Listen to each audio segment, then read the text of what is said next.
नमस्ते। कभी ऐसा हुआ है कि बच्चे की थेरेपी अपॉइंटमेंट अचानक कैंसिल हो जाए?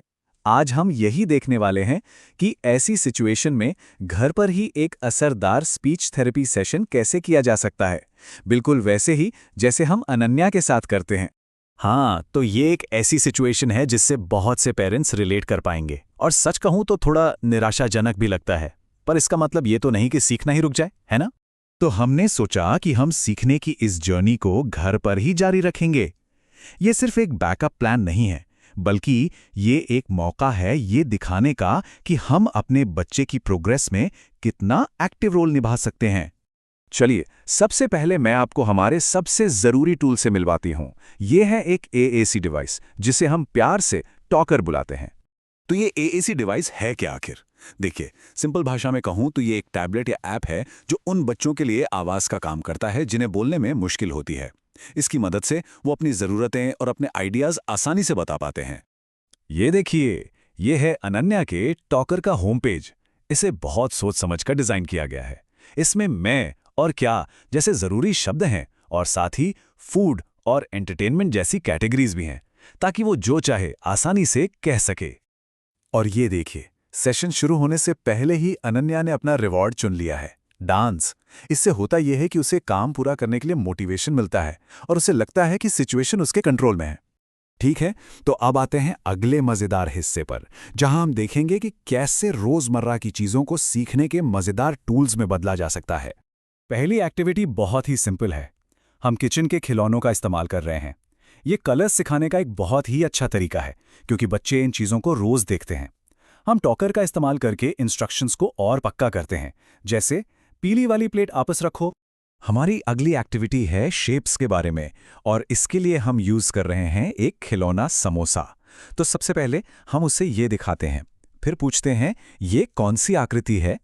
इसके बाद हम टॉकर की मदद से अनन्या को त्रिकोण ढूंढने में गाइड करते हैं, और जब वो कर लेती है तो हम उसे शाबाश कह के एनकरेज करते हैं। चलिए, अब फोकस करते हैं नंबर्स और फाइन मोटर स्किल्स पर। फाइन मोटर स्किल्स मतलब हाथों और उंगलियों की छोटी छोटी मसल्स का इस्तेमाल, जो लिखने जैसी एक्टिविटीज के लिए बहुत जरूरी हैं। इस पार्ट के लिए भी हमारे टूल्स बहुत सिंपल हैं। एक काउंटिंग बुक, हमारा टॉकर और ये स्पेशल क्रेयॉन्स जो पेंसिल पकड़ने की ग्रिप को बेहतर बनाने में मदद करते हैं। ये एक मल्टी सेंसरी अप्रोच है, मतलब हम एक ही समय में कई सेंसेस को इन्वॉल्व करते हैं, जिससे लर्निंग और भी मजबूत होती है। और ये एक बहुत ही खास पल है। आप देख सकते हैं कि कैसे एएसी डिवाइस का इस्तेमाल करने और बोलने की कोशिश के बीच एक कनेक्शन बन रहा है। जैसे ही अनन्या एक दबाती है, वो उसे बोलने की भी कोशिश करती है। ये डिवाइस एक पुल की तरह काम करता है, जो उसे आवाज निकालने के लिए हिम्मत देता है, उसे रोकता नहीं।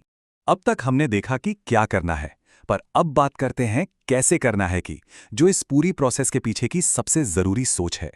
जब हमारा बच्चा थक जाता है या फ्रस्ट्रेट हो जाता है, तो समझ नहीं आता कि क्या करें। क्या हमें रुक जाना चाहिए या उसे थोड़ा सा पुश करना चाहिए? ये स्लाइड इन्हीं दो तरीकों को कंपेयर करती है।